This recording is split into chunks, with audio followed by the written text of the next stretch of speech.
Accountability. So what do? We go out and we hire a coach. And a coach is made for showing you the way. And we can have accountability calls a couple times a month, 4 times a month is what I check in with my team. But honestly, accountability is something we have to hold ourselves to. And how do we do that? Well, anytime you feel offended or you feel like that emotion boil up inside of you that comes with feeling offended or rejected or whatever, put the emotion there. Look within and ask, am I doing ABC? Am I doing the work? Reason being is because usually, our bodies, as complex as they are with the subconscious and the conscious mind and all that, whenever anything kind of irks us, we can feel that thing. What is that thing? Well, for everybody, it's different. For me, it's kind of like in my gut. It's like somewhere in between, like hungry and nauseous. And that's a time to be quiet. As your body's trying to say, something's not right. Okay. So what we usually do is we put that on the other person. We're like, oh, she was doing ABC. Or she was saying ABC. But really what we need to be doing is understanding that feeling and why it affected us in the first place. Once you get past the whole looking outward for your solution, you find yourself less and less offended. There's like stages. There's like, you go through this stage of being offended by everything. And, oh my gosh, I'll never be this because of that. I'll never be this because of that. We celebrate that defeat as if it's a good thing to walk around and say, well, I'll never be this because of that. And I can give you a small example, like, I'll never be able to handle, this yard because I hurt my back. Well, that means I need to do more strength training to get stronger, or I need to just resign myself, maybe, I don't know. Tell myself, okay, yeah, my back is hurt. I can't do A, B, and C, and so welcome to the last decade of my life. It's true, and it's harsh. Truth is usually pretty harsh, isn't it? So we can't celebrate the things that aren't helping us. We can't. So I studied, as this was true to me. So I have certain people that come and help me with certain things to the house, because I do have a good bit of property. I have a bunch of animals and I have all these things that I wanted to have. And, I have a weak back. Well, my weak back is because of probably, if I was honest with myself, extra weight, which in turn gives inflammation, which in turn shortens my life. So the solution is get stronger. So it's not the easiest solution. So for a very long time, I was like, well, nobody helps me with anything. Okay, and yeah, that's partially true. Raising teens and all that, they help minuscule amounts, but that's not the problem. The problem is me. Within, I need to get stronger, and that's in my plan. I hear maybe houses. I want houses without stairs. 30-something looking for a house without stairs. Why? Because I hate stairs. Stairs are amazing. because like you can like run up the stairs, drum, drum, drum, and jostle your body, agitate your bones and your all the, rubber bands that hold us together. And coming down the stairs, same thing. And that creates longevity. It doesn't feel good. But I mean, feeling good, you're not supposed to feel good all the time. That kind of bouncing around, I mean, I was a Zumba instructor for years. And did all the, the training for certain levels. I did the level of training up to the gold, not just with Zumba, but with other research and other companies to understand that the jostling, the jumping, the sudden stops. The sudden stops is what makes our bones strong and makes our body strong. And so that's, what I'm going to be focusing on. But that's what we avoid. I hate stairs. I mean, I can feel it. It doesn't feel good. No, it's not supposed to feel good. I don't like, the jumping around that comes with dancing. And then you really are signing up for your last decade of life. Because one roller skating incident, which I love roller skating, but I know a lot of people over 50 don't go roller skating. I probably shouldn't anymore. But how about one roller skating falling incident is what I'm getting at. So you fall on the ice this winter. That's a big deal, right?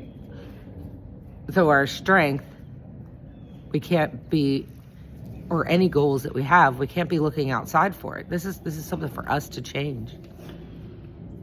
Anyway, even a podcast that I heard this morning just spoke of just a cell that has glucose in it. High levels of glucose is what a virus feeds on. So, I lost someone during COVID. And, if this is offensive, I don't intend it to be at all. But if you have cells that are full of glucose, the viruses grab onto them. So it means you're strongest during fasting times. I don't know what that means. Does that mean like when we were cave people that we should have we went and ate with the cave with people that we knew? We're always eating something, right? Whether it's just grabbing an apple or potato chips or something. We're constantly feeding ourselves glucose because we have food everywhere. And I see it too, And I could blame genetics. I could blame anything else. But the honest to God truth is I'm just not doing what I'm supposed to be doing. When it comes to business, when it comes to relationships, when it comes to anything. So I was always curious why my daughter was so good at the horseback riding thing. So she had an excellent trainer, and this trainer took her in the 4th grade, put her on a horse. By the 3rd month of training, she won, 10 ribbons, and they were all blue. So she got 1st, 2nd place during this thing she did against 15 other girls. But she was the 4th grader. These other girls were up to 15, 16 years old. And I was like, do you remember that? She's like, yeah. I said, well, what's the difference? How come you haven't been thrown off of a horse, knock on wood? She's fallen off a horse lightly. She has not been thrown off a horse. And now she's in a barrel racing and everything. So it's kind of terrifying. But I said, what is the difference that you don't fall off a horse? And she's like, oh, well, I understand the horse. I don't have a agenda, and I don't expect anything from the horse.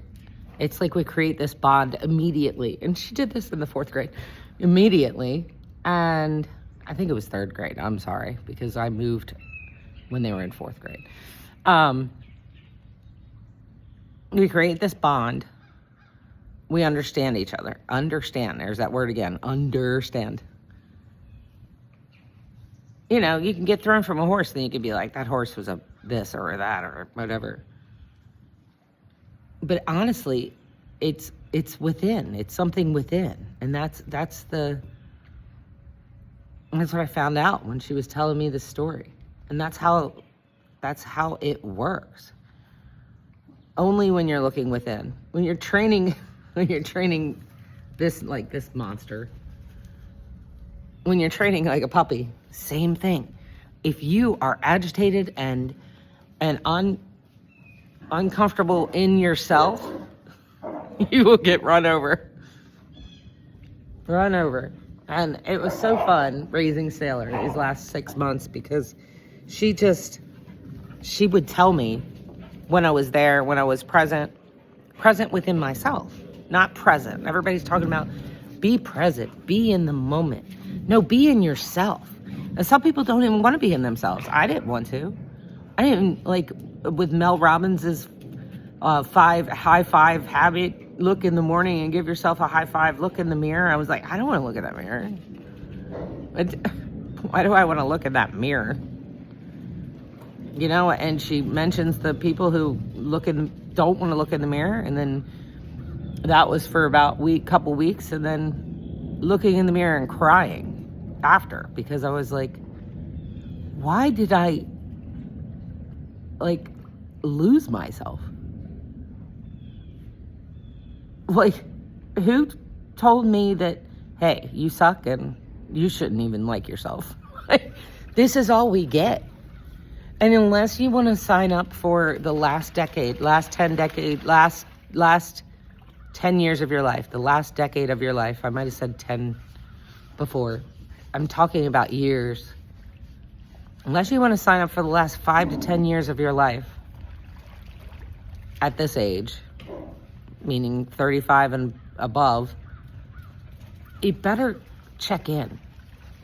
Because you're not going to be able to go out there and, I protest. You're not going to be able to protest, I'm getting ready to die. You're not going to be able to protest it. You're not going to be able to protest that you have, excessive glucose in your cells and you've been attacked by the virus. You're not going to be able to protest that, you fell on the ice and you broke everything in your body because you were disconnected and you weren't just checking in with yourself and doing the things that it takes to be strong. You're not going to be able to protest when the bank takes your house because you didn't write any business. Those things are non-protestable. With all these people walking around and doing their protests, what are we really, what are we doing that we should be within? And just, seeing what we can change on that level. I want to say on a cellular level, but it's cells, right? So what can we change on our own cellular level? Because that's honestly all we have control over. Now, I get it. We've been beaten. We've been beaten down. We've been disrespected. Respect is earned. Respect is earned from others. And you're not going to get it. Even from training a dog to riding a horse and not getting thrown off. You're not going to get it until you are calm and at peace with you. It starts there. And that's where accountability starts too. And so coaching, hire a coach, yes. Or, if you can't afford to hire a coach, just figure out what you need and time block out the time and then do your best to follow it. If something gets in the way of it, that's fine. Follow it 80% of the time, 70% even. Damn, follow it 50% of the time if you're just starting out. And then adjust it. Look at it every week. Adjust it. Adjust it. If something really isn't working and you're on my team or really anybody out there, call me. Let's figure it out. If you're doing the work and it's not working, that's what trainers are for, coaches are for. But it starts with us, and it's what a realization when you're just running around screaming at everybody else in one way or another. Driving like a maniac, you're, putting out this bad vibe. Well, that is the thing. Come here, Sailor. and we have a dog come. So I'll see you guys tomorrow.